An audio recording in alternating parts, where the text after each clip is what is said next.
We'll ask your permission for that. And we're going to dive into a conversation on what we're calling more with less. One of the biggest and like most repetitive themes that we've heard in the last probably 6 to 12 months, actually, let's be honest, post-COVID, right, is the lack of volunteers and churches that struggle to get volunteers, either because people aren't coming back to the sanctuary as quickly, and there's still people that are using a remote option for worship, but also even those who have returned, it's just hard to get volunteers. And we're not talking like, can you sign up to teach Sunday school for 12, like for the next year? We're talking like just like this coming Sunday, I need like somebody to do this. I'm assuming that you're all kind of in that position, which is why you are here, that there's some lack of volunteerism. I'm curious just to start out, like, where's your greatest area of need right now? Like, what trends have you noticed? Like, what is it like in your context? Just a couple people. We're running into summer, just summer. It is ridiculous. I think in our context, because our people have been long-term members of our church. It's not that we have people that are kind of transient. That's not our trouble. Most people that have been in our church have been there for a long time. So it's not necessarily a commitment issue as much as it is maybe being committed. The ones who are committed to a number of things. So my singers are also Sunday school teachers. They're also greeters. They're also, they're all willing to do it all. And you're going, yeah, maybe that's not helpful. And then I think our greatest need right now is tech, someone to like live stream sound and projection. Those we cannot seem to find more people to help. We have enough as long as everyone stays home, but they're not doing that anymore. So in not this Sunday, but the next two, so August 25 and September 1st, I have one gentleman who's going to actually run both screen and live stream, which is not handy because they're on different desks and stuff, different levels. And so that'll be interesting. And the following week, I don't have anybody doing live stream, which again, we can finagle, but it's just everybody I think has gone, okay, COVID's way done. We're done. And everybody's leaving.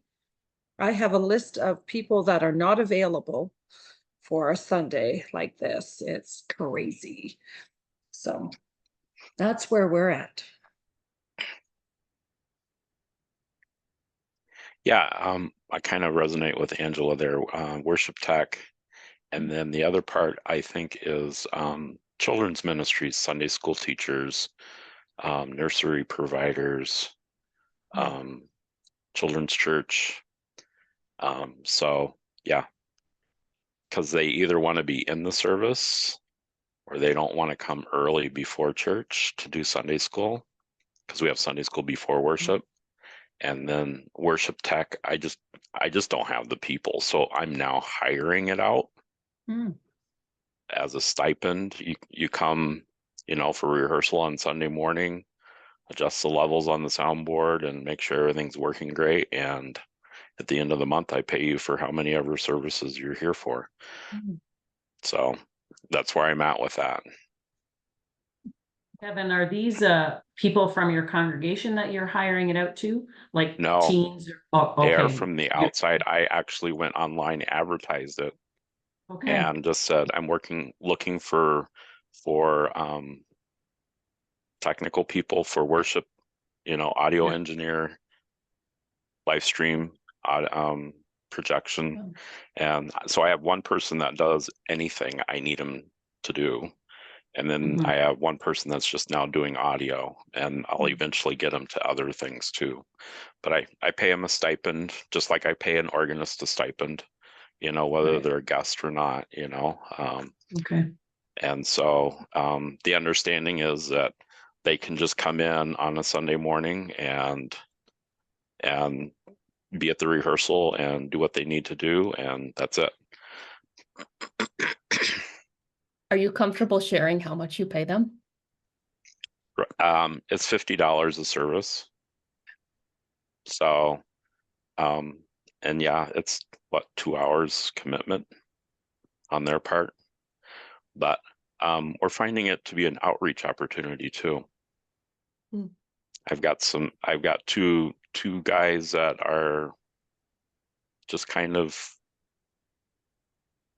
let's just say, fringe Christians that have been in and out of church all their life and not really have done, church membership, or, have been a part of a church, and they're finding a home here as well. So it's become outreach at the same time.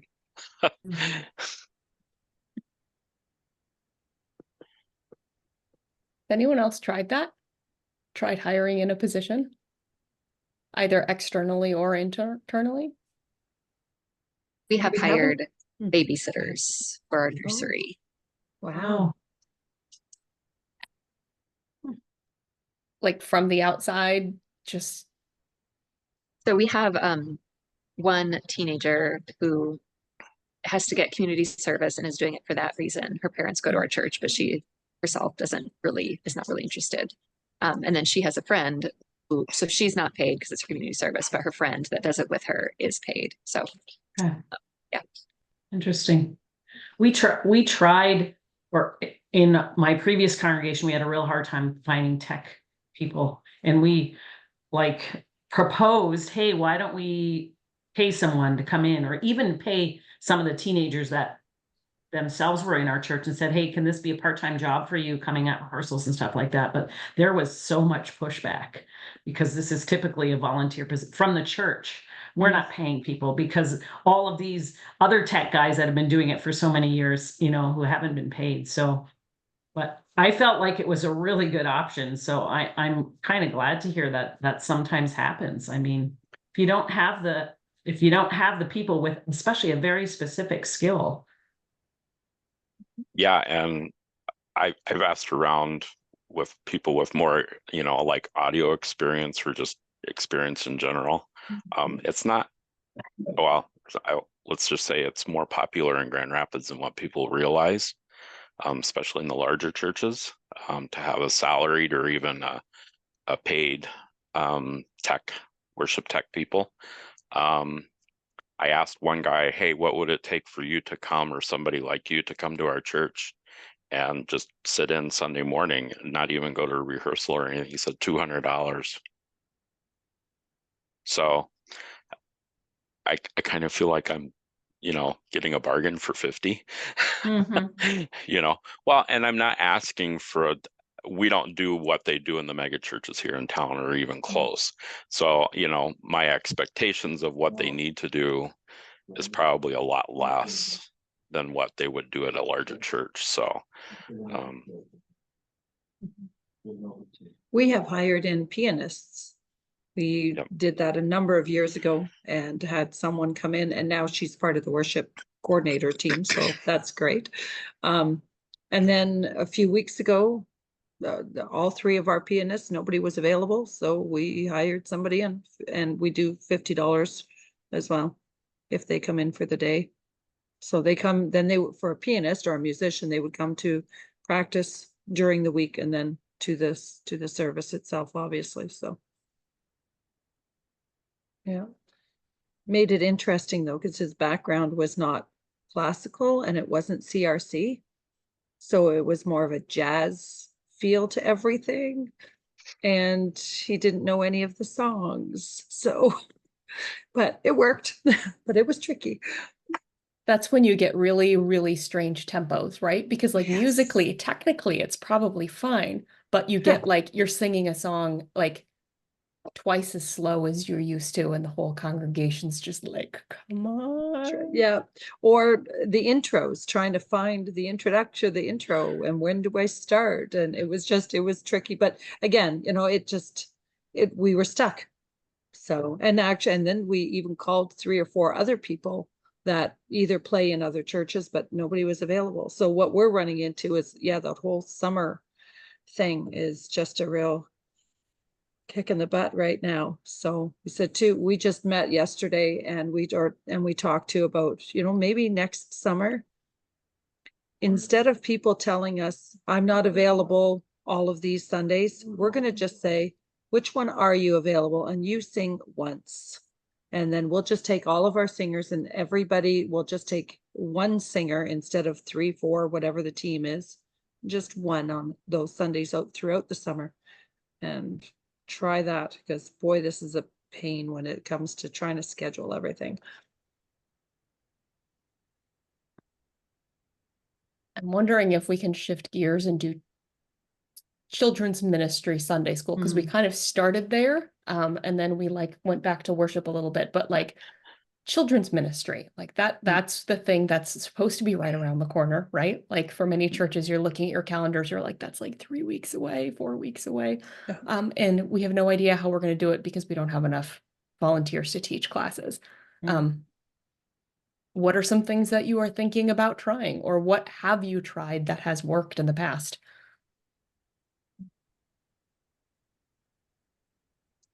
We have a tendency to just do I can't remember what we're doing for this coming season, but for summer specifically, we just have the 3-year-olds up till SK in going to Sunday school. So it's just one teacher, one adult helper, and 15 or so kids that go out. And then the rest stay in church. And then, like I said, the others, at the other meeting, we have a sermon notes for kids page to keep them engaged during the services. And then we have a lot of visiting pastors through the summer. So then it just made it easier to keep them engaged. And then I think in the fall, then they're doing, trying to rotate through too, so that we don't need as many volunteers, but we have a lot of children. We have 65 to 70 kids going out for Sunday school. So you got to have the people. And then our safe church policy dictates that you need to have 2 adults as well. So that makes that interesting. But I think my daughter is actually the ministry support coordinator. So she's got that pretty well sorted out for our situation this year. I feel pretty stressed out myself about the upcoming ministry year in terms of children's ministries. One dynamic that's going on at our church is that we actually do have a bunch of new families coming, which is exciting. It's a good problem to have. But so one thing that we've done this past year that we're looking to continue into this coming year is that the parents of those young children are being invited to stick around in like a small group or a couple different small groups during that time. One of our associate pastors is spearheading that effort. So last year he opened his small group wide open to any of these newcomers who wanted to join, and they did their meetings during that Sunday school time, which we call our learning hour. So at any rate, we've got all of these people sticking around, all these parents sticking around, which means their kids are sticking around. But we have way fewer adults to draw from to volunteer in those children's ministries. So that's been a super difficult problem, but exciting thing that's been going on for us. And we just solidified that we are going to do that again this ministry year. So there are going to be 2 small groups meeting during that learning hour time that are going to be wide open to anybody new. So yeah, I am grappling with, oh goodness sakes, I do not have what I need. It was a struggle every Sunday last year to get enough people. I was serving every single Sunday during that learning hour time in one capacity or another. And I'm freaking out a little bit, to tell you the truth. And so I found, the best thing that works for me is to offer a very specific training to make sure people feel equipped to do the job.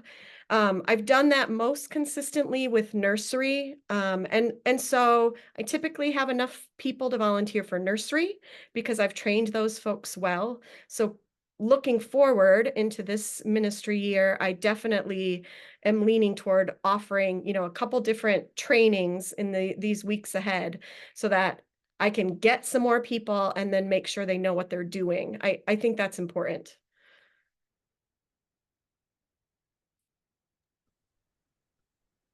I know we did last year for Children's Church. We had somebody who normally would do it during Children's Church time during worship. But she had to have a Sunday off here and there because she was a nurse and needed to do her weekend shift rotation. So we just asked people to sign up for a Sunday and not commit to being the permanent sub, but can you just do one Sunday here, and here are the dates. So they would just sign up for, hey, I'll do this Sunday and you do, I can do that Sunday. And so they didn't feel like pressured into being the permanent person, but I can do one Sunday versus all of them or something. And we did get a fairly good rotation of 3 or 4 people that would just take a turn. Yeah, I've also tried to make it as easy as possible for people to volunteer. So we've been using a video curriculum from Go Curriculum for that Sunday school time. And so, yeah, the videos are already loaded, super easy for a volunteer to play the video. There's different places to pause and they have to read the scripture with the kids and then lead some discussion at another point in the lesson, but so easy. And I get all the resources printed off. I get all there's like almost nothing the volunteers have to do except show up and then like handle any kind of classroom management stuff that's going on. But I find even though it is so easy, people still just don't want to commit to doing it. Maybe I make one of No, Go I'm ahead. just curious, are you asking, are the commitments like for a month at a time, or is it once a month? Right, sometimes that makes a difference, I don't know. Our Sure. stuff is also completely, it sounds like you're making it really engaging and viable. Are there enough people to do it in your congregation, and there's just people who are choosing not to? Like, do you feel like there's people out there you're like, I know you could help? Yes. Yeah, okay. Yes. I know. How do we make that? Like, I always think, I know Katie always brings this up about our covenant responsibilities to our baptized children. It's like, and we did that a lot in my previous church too. We're just like, I know you think because you're 50 or over that it's no longer your place to be in those children's ministries, but we need you because otherwise we rely only on parents who are also already stretched, right? The young parents. So I don't know if that helps. Yeah, and Well, we have sent that message loud and clear. I think, something that just popped in my mind is we have a church that says they value these children's ministries. They say they care deeply about it. They love things like Vacation Bible School. They love to see the kids involved in worship and doing all these other things. They just are not quick to become part of it. So yeah, we had a great Vacation Bible School this past summer and people loved it, but how many people that it was like pulling teeth to get people to fill all the volunteer positions. So that's where it's so frustrating. Yeah. At any rate, yes, I think personal invitation over and over and over again is going to have to be my method. Just really singling people out and asking them to be part of it. I know one thing that Michelle was doing too was that she found 2 or 3 teachers that love it and do it well, or that do it well. And then she really built them up and engaged them in making sure that they felt confident and were boosted in doing that. Then all of the secondary people that you need for your safe church policy, she went and just talked to a bunch of the people that are in that 50, 60-year-olds and said, no, you just have to be there. You don't do crowd control. You don't do anything. We just need another adult in the room.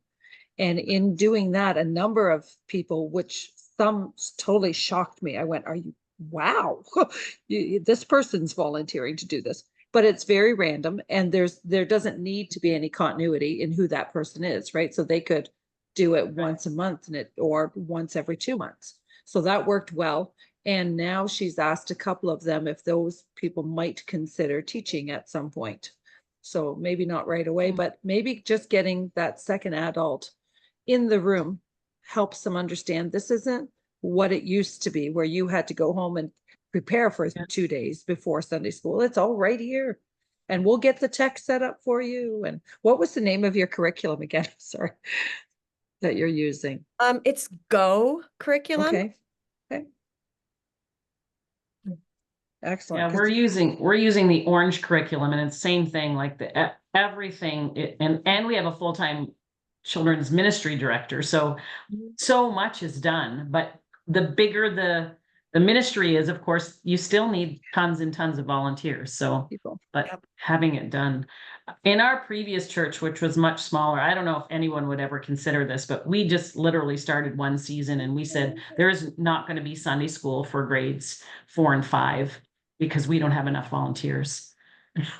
Like, or, you know, sometimes there's Sundays where like, we don't have anybody to look after the little ones. So your little ones are welcome to come into church. And I just wonder if sometimes a little bit of a drastic, it's like, look, this is what happens, right? I mean, if we as a church want to commit to doing this sort of thing or not, or do we permanently take off some of those grades, you know? I don't know. Yeah, I think that, like, I'm in a small church of 60 people total. And so, you know, when you need to have 2 mandated reporters in each classroom for the kids, and, you know, not everyone here has the ability to be fingerprinted, you know, we run into, we don't have a PowerPoint person, or we don't have 2 nursery people. And so part of my challenge as well is if you just don't offer that one day, you know, different staff people might have different ideas about, okay, how are we going to solve the problems, right? And so then like the whole process just becomes incredibly draining, and issuing personal invitations over and over and over again is something like I'm to the point where it's like, you know, I can't handle a person's no with grace hardly anymore, you know. And I myself am dealing with burnout because we have not had enough people, you know, and I'm trying to schedule in a way that other people aren't experiencing burnout, but it's just such an absolute challenge.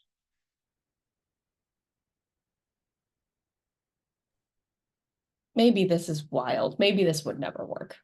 Coming from the person that's not currently serving the church, I'm just going to say that up front. But what would it look like for a short season, instead of standard classroom Sunday school, like even if it was once a month, have your middle school class go learn how to run the sound system or learn how to do live stream. Like it's live stream Sunday. So instead of going to Sunday school, middle school, you're going to go and you're going to learn how to actually operate our tech booth.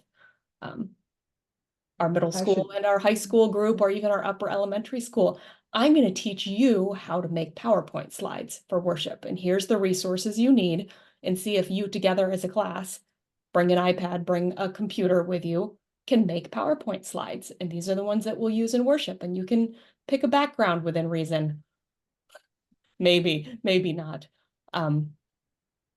Or, My daughter you know, was talking about doing that, actually. Our catechism classes have been waning, and it's like, well, why are we doing this and stuff? So she hasn't finagled it all the way through yet, but they're talking about doing that once a month. So the 5th Sunday or whatever, the whatever Sunday, they would go and sit and help with something of serving within the church, help with coffee, help with whatever, and that would be their class.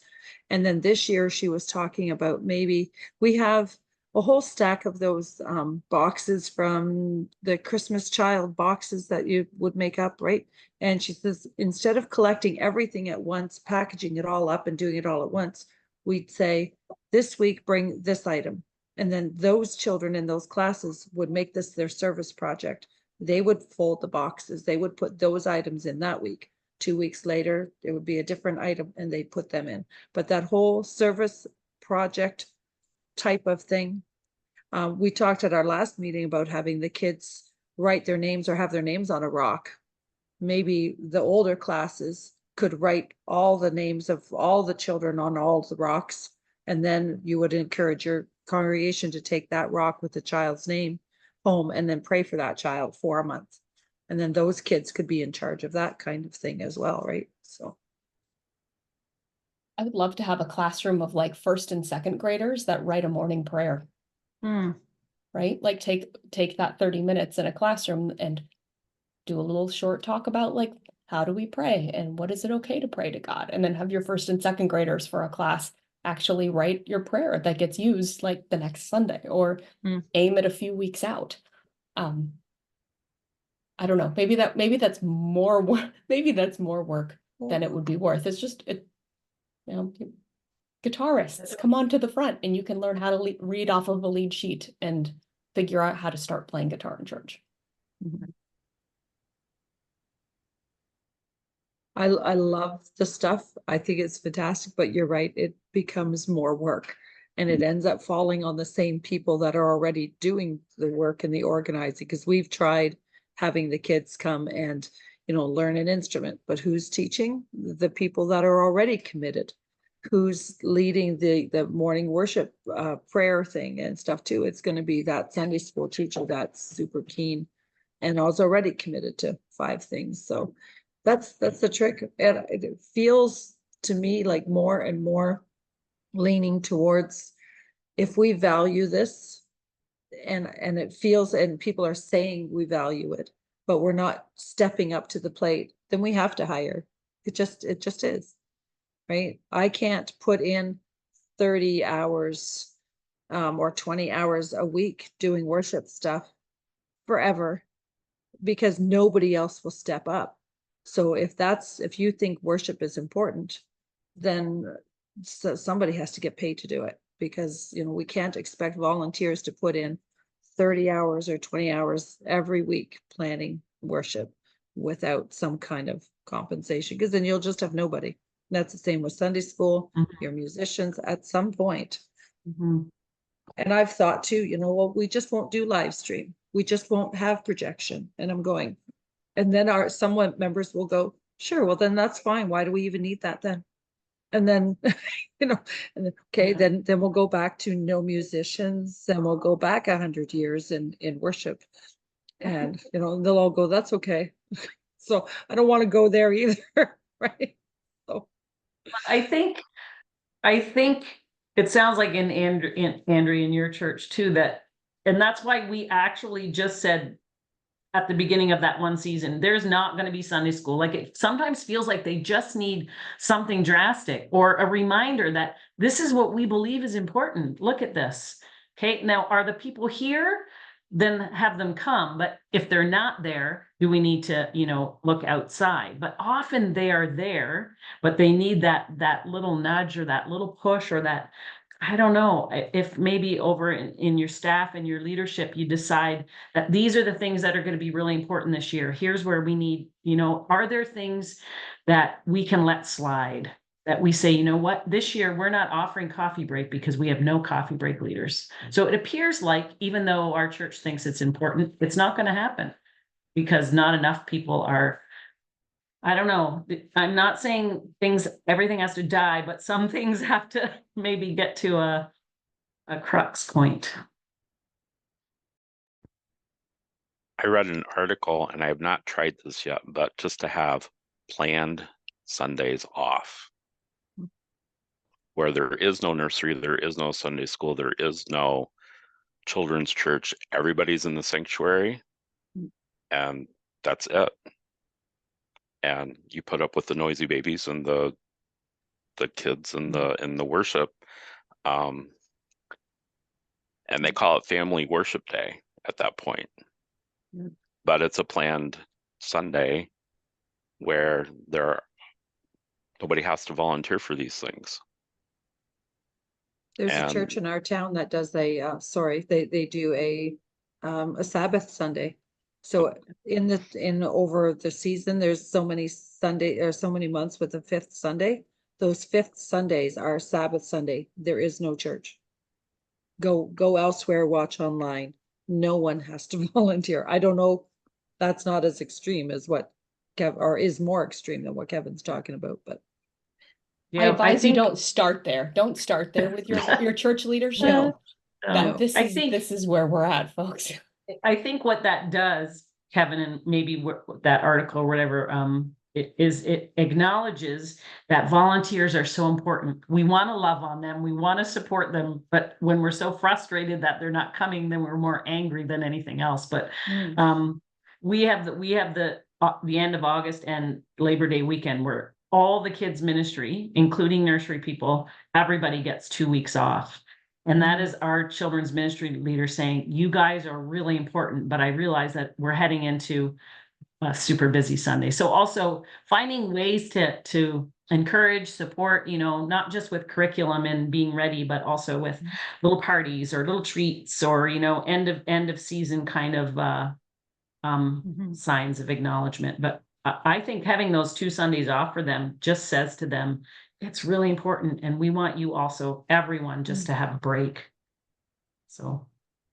What if you did that for a season, even like made the decision now that Advent is going to be a y'all participate worship service with no children's ministry, like no Sunday school for the month of December, no children's ministry, nothing. And take the time now that you have like several months to plan and prepare to make those Advent services like highly intergenerational. That like it looks different this year, but it requires 0 volunteer work for any kind of children's ministry for the whole month of December.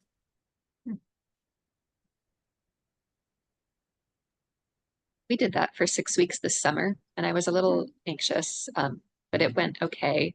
So we put like a fence, like one of those child fences, and along the back wall where parents could go with their kids if they needed to. And it was sometimes quite noisy. I was like competing for people's attention sometimes from the pulpit, but it was okay. And I think we might try that again next summer. It was a nice break.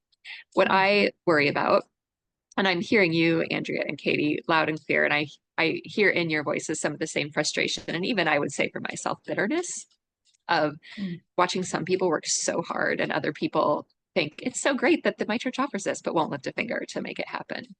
But I start spiraling a little bit like, okay, so we don't offer the children's program. So then visitors who come with kids are like trying to corral their kids in a pew and don't want to come to our church because they want to go to the church down the street that has the children's programs. And then we're not a big church to begin with. And then what if we don't get any new families? And it just kind of spirals into how many things can you let die before your church dies? And I think my church is far away from that, but it's always in my head as the pastor, like, what do we need to do to kind of, keep this alive? And then I think, why are you thinking that way, Chris? This is God's church. And if my church closes its doors someday, like, that's okay. Like, God is in charge here. Anyway. I think in the article that I mentioned, it was saying that, if guests do come, you just say, yes, we do have nursery, but today we're giving all of our nursery workers a break. And if you would like to use the nursery, you're welcome to use the nursery, but nobody will be helping you, kind of a thing, or something like that. Or you're welcome to sit towards the back, and if you feel like you need to get up and leave and move to the narthex, then you can, or whatever. But it was just, so if somebody came to church and wanted to use the nursery, you could just say, well, we're giving our nursery workers a break today, and we're inviting everybody to be in worship. So we did make that very clear, and I felt like we could do it because it was just for that 6 weeks during the summer. But then, how much can you do that and still honestly say, oh, we always offer this except for this Sunday or except for these couple weeks, Do any of you have other spaces where the service is on a TV, that you have those spaces for people to sit as well? Okay, we have a couple of spaces so that if nursing moms anyways, or people who have sensory overload kinds of things, there's space for them. So that helps a little bit too when there's a lot of kids, if there's a space for them to go. Yeah, we have 2 separate rooms. One is the nursery. So, and somebody turns the TV on every Sunday to make sure it's ready to go. So they can watch it in there as well if they need to. I wonder if it's, part of it is a commitment thing too. It's not so much that they don't want to commit at all, as much as maybe not wanting. In our church, it feels like if you get asked to help with nursery, you are on the list forever and ever. If you want to help with tech, you are now scheduled forever and ever until you say, I quit. So maybe instead of, for us, maybe instead of saying, could you learn tech? And then, subconsciously you're on the list forever. Maybe we need to say, so that you could run it for a month. And put a time frame, give them the time frame that you're talking about, rather than now that you're on the list, you're here forever. So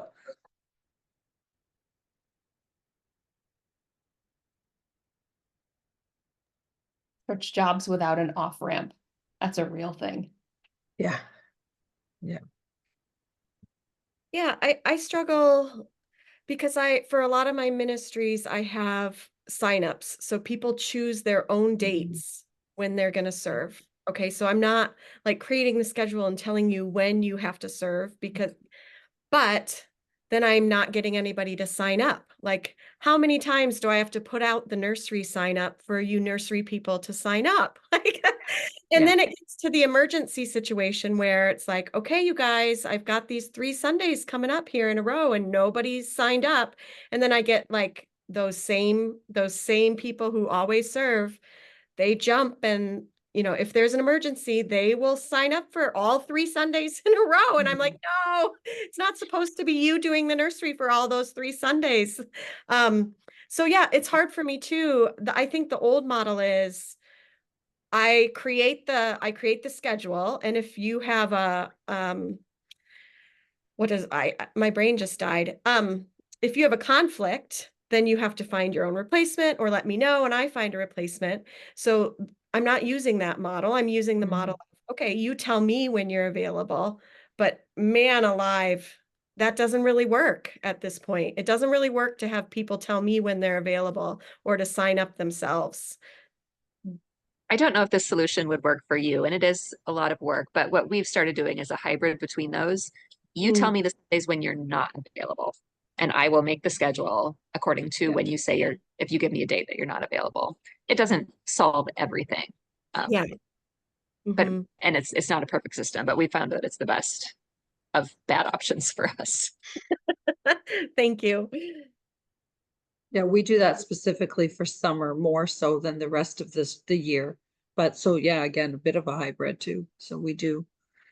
You tell me when you're not available. I'll try not to schedule you for those summer months. And then once we hit the regular season, here's the schedule. You make the change as need be after that.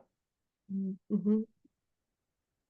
I wonder if even like a helpful visual, like a red light, yellow light, green light type of approach, right? That like your green light is like, I sent out all of the information and I've asked for volunteers for this week, right? Your yellow light is like, oops, Sunday's coming and we don't actually like, or like, I don't have anybody for the rest of the month for this, but like you commit to stopping communication at a certain point, right? Before that like last call, like of desperation. And people will start to, maybe we'll start to get that. And like a visual would be something that would like actually help with that. Like, hey, this is something that our church has been struggling with over the last like 6 to 12 months.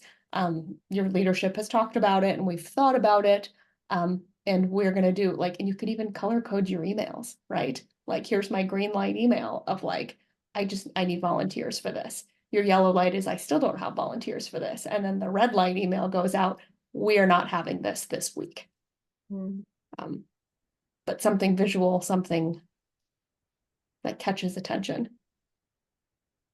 And then people who don't read email, at least they can see colors, unless they're colorblind. So.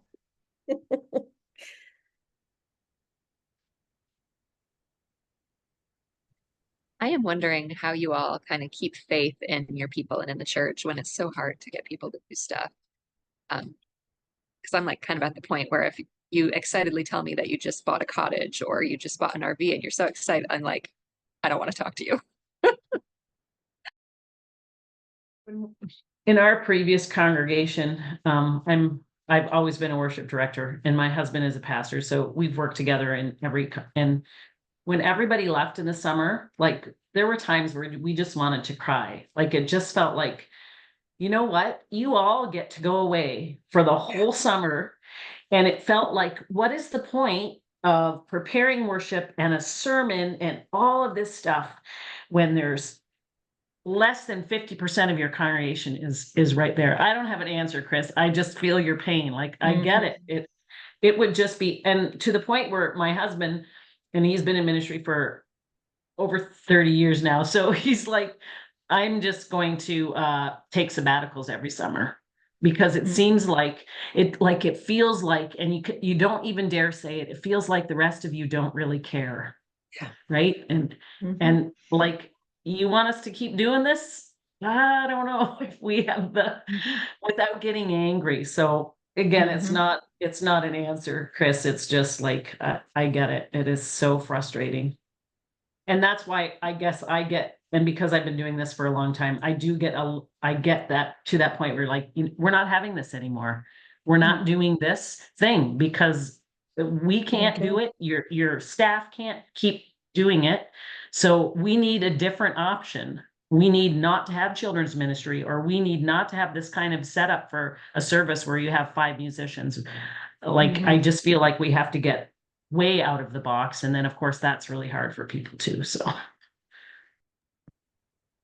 Yeah, Labor Day, I'm the only organist. That's it.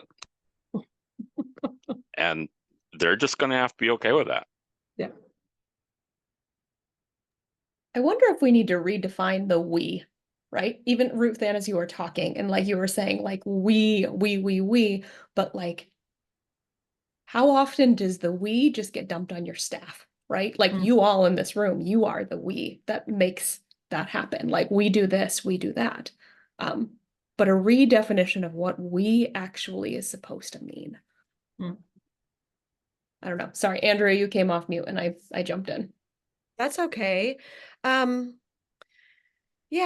I was gonna just talk about how we're trying, my husband, so we've got a couple people a couple couples, like super long-standing couples who just left our church because for the time being, we've decided to stay in the RCA. So I know you're all aware, if you're part of the CRC, the RCA, there's disruption.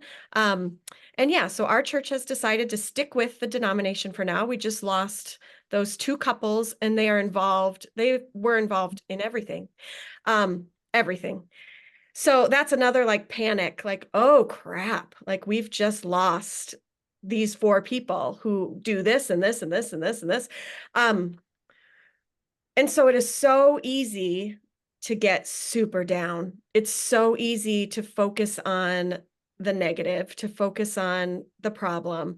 So my husband and I are really trying like, okay, so let's list out all the really exciting things that are happening, or let's list out, or with the consistory, we do like shout out time. Like, let's have shout outs together about what great things you guys are seeing happening around the church.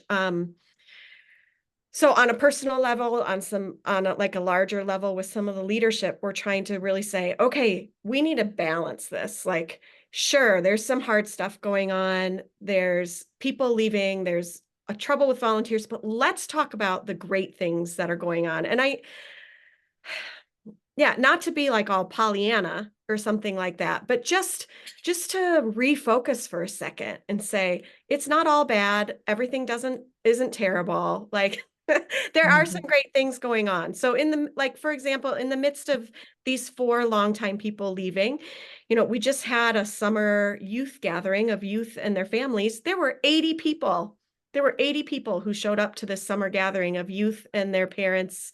And it was like, okay, that is something to celebrate. Let's focus on some of those amazing things so that, yes, we don't go down the road of, I can't stand any of you as you talk to me about your summer vacations and your cottage that you just bought.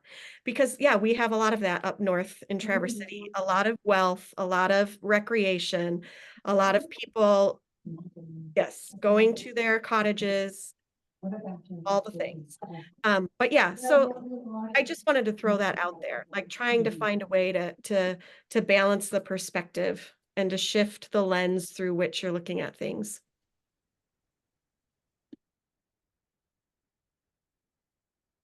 Yeah, I feel for you too. Just I love the idea of trying to be more positive. It's tiring because that's work again, right? I'm gonna focus on being positive. But I get like our pastor was gone 6 weeks this summer. So, not all at the same time, but over the summer. And it's like, so when we said at the last meeting too, things, everybody's had a good quiet summer. I'm going, oh no. Ours has been, you got new pastors, different pastors every other week and trying to hunt up people, and everybody's on holidays. So even your standard people aren't available.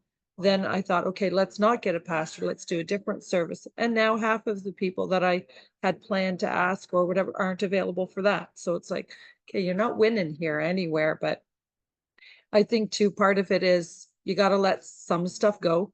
And I think for us, especially next summer, it will be, we're just going to schedule less and we're not going to do anything special. It'll be just whoever we can get to. And maybe it's all reading sermons by people who are in the building. And that's just what it's going to be. As if it, like you said, if people aren't committed to the programs and the ministries that they say are so important, then we can't do it all. All of us can't do all of it all the time. So some things have to give. And like, I think it was Ruth that said too, maybe it's a meeting with your staff and with your people and going, this is what we're going to focus on. And if we can't find people for this and this and this item, then we're not doing it. So it's just super, super hard because we had that, I'd say like 2 years ago or something, just after COVID, then we were going to do our GEMS program. The GEMS coordinator was super tired and said, I don't think I can. So we said, well, then we just won't. But then she couldn't let it go. So then she stepped back in and you're going, you can't let go of stuff, then it doesn't work, right? You're going to wear yourself out because we were willing to say it's not happening this year, but I What can't about make the setting a volunteers. calendar? What about setting a calendar reminder for yourselves in January, right? Not in December, not when it's super busy for Advent, but in January, setting yourself a calendar reminder now that it's time to start having conversations based on how our church life is right now. Might look different in 6 months from now, right? But like come January, that's the time that I agree, like let's be positive and let's see like the beautiful things that God is doing and let's name those things. And let's also hold that in the tension of the reality of what we're dealing with. And in January, it's time to start having those conversations. Summer is coming. Let's be proactive and let's start thinking about it ahead of time so that come May, we have a plan and it's not last minute. It's not helter skelter. It's not like, Right. oh crap, we have nobody. Like we've thought Yeah. about this as a church for 5 months and this is what we're going to do with it. Yeah. That ship already sailed for like children's ministry in September, right? Yeah. One of the things we have done in the past to try and encourage new volunteers is to have people who are working in different ministries once in a while share a story or a testimony from the platform. Probably you all have done that before, but that was just a way of saying, hey, this is why it's so great to be in children's ministry. And maybe in January, that's the time to, hey, have you heard any stories from your GEMS counselor or from, your grade 1 teacher or from someone who gets to hold babies? I know there's a couple here, people who just love being in that, the little nursery for the babies. I don't know. It's just one way of reminding people who gather on Sunday mornings about all the different things that are happening and where people are volunteering and are putting some effort. We've done this for a few years now, and this is just us. There's about 3 churches on the northeast side, Christian Reformed churches, and for the summer holidays, we share, we combine So in essence, the staff, volunteers, and everybody gets 2 holiday weekends off. We get Memorial Day off. We get Memorial Day and 4th of July off. We host Labor Day. And so the other 2 churches also get a break that way. And it's whatever the church, that congregation is doing is what you do. You just join them. We're not doing anything special. Whatever your series is, whatever you do in worship, that's what you do. We're here to join you. Because So you if we worship basically- yeah. separately, Yeah. separately, you can shoot a cannon through your sanctuary and nobody would get hit, you know? So we're like, why are we beating ourselves up? Right. And the other 2 churches are doing the same thing. Let's combine for the holiday weekend. So Labor Day weekend, we're hosting. Yeah, we'll have 3 times as many people. And yep, we know that there will be a good number of people gone who are up north to Traverse City for the last hurrah because of the bridge walk, you know, or something like that. But yeah, so we'll have a fuller church. We've had our 2 Sundays, holiday Sundays off, and you know, that it's a help. I'm not saying it's a solution, but it could be a help. Katie, I'm wondering if you could share with us, because you put this roundtable together, correct? And you titled it More with Less. Can you tell us where you were coming from with that title and what your hopes would come from this conversation?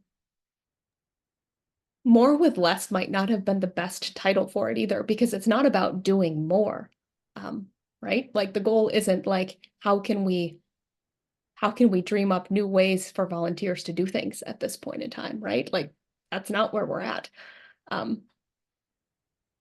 But I don't know, I think I'm of the opinion that meaningful ministry doesn't need to be big. It doesn't need to be volunteer filled, that there's ways that ministry can maybe deepen without having to stretch.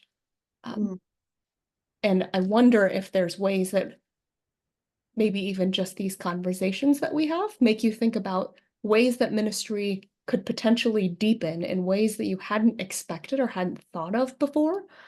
Because we also have just gotten used to doing things a certain way for so long, that we've always thought we need to keep stretching them, right? We need an individual Sunday school classroom for every grade because that's what we should have. And that's what like the community and the church around us want. But what are ways that we might be able to think about deepening our children's ministry with what we have, versus just trying to keep stretching and doing more? And the goal is not to like sit around a round table like this and all of us walk away and shut down our children's ministry programs, right? Because it's contextual. Every single one of you and every single one of your churches are going to be different and have a different answer to this question and to this problem. But I'm also of the opinion that a lot of heads are better than one. And what people share, like Kevin's idea about combining, like, that's an interesting idea. I hadn't thought about that one. Like all of these different things that they might plant some kind of seed in the people here and all of the people who are going to be listening and down the road too about, yeah, ways to deepen. And that's the idea behind more with less, not how can I start a brand new ministry that requires 20 extra volunteers every Sunday? Well, I appreciate that. I appreciate you sharing your intentions for this roundtable. I'm wondering if you could give us like an example of something you've seen or something you've imagined that would kind of fit that description of deepening instead of stretching. Something we tried one year, and we did it once, and I think we did it right before COVID, and then COVID hit.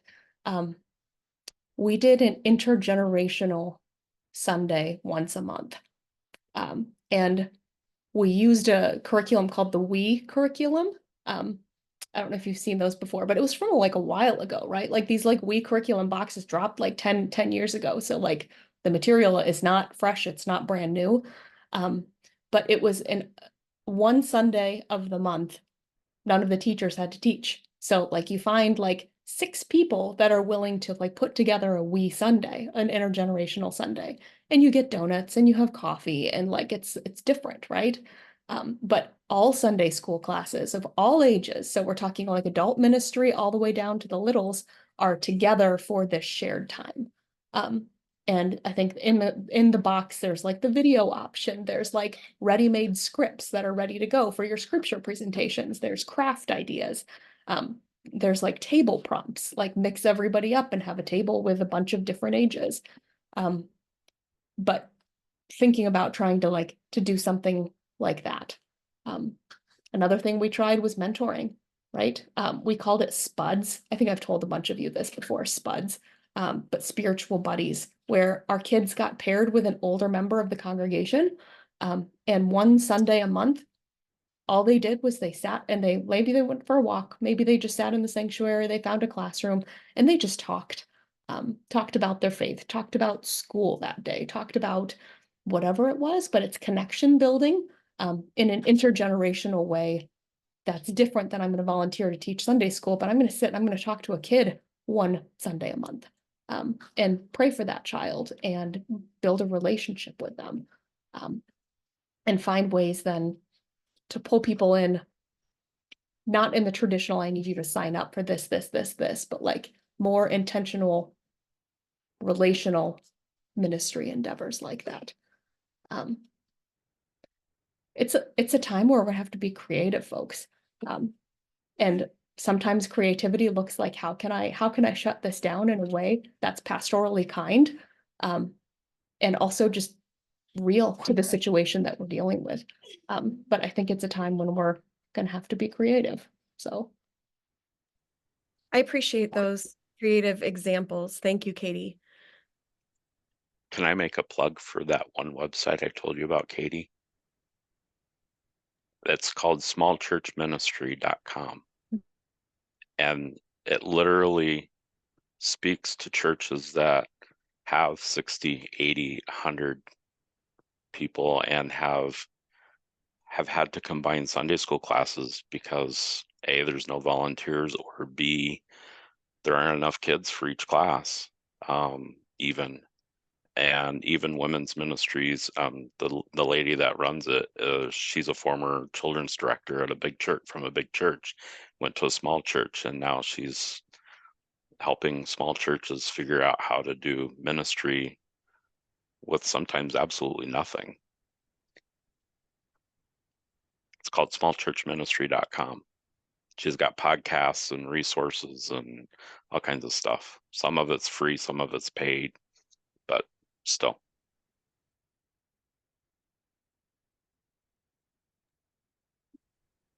any other thoughts or questions from you all today? I hope that everybody has an idea, right? Even if it's not a big idea, even if it's a small idea, or just something that might just sit in your brain for the next couple of weeks, maybe grow into something. But that's the goal of roundtables like this, is that you're in a room full of people, A, that get it, and that understand like the stress and the difficulty that you're going through. But B, also that have either tried things or are curious to try things and that understand and can help brainstorm a little together.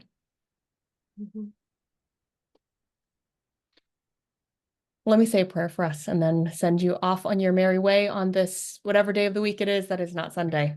Let me say a prayer for us. Lord, I'm thankful for each of the churches that are represented on this call, for the beautiful contextual ways that ministry is happening within their doors, through faithful worship services every Sunday that might not have all of the bells and whistles, and it might not look even like it did 10 or 15 years ago, but where faithful worship practices are happening and where your name is honored and glorified each week. I thank you for each of the people on this call, for their hearts, for their congregation, for the ways that you have equipped them to serve. Lord, I pray that when their burden feels heavy, that you would give them something of your Spirit that lightens that load.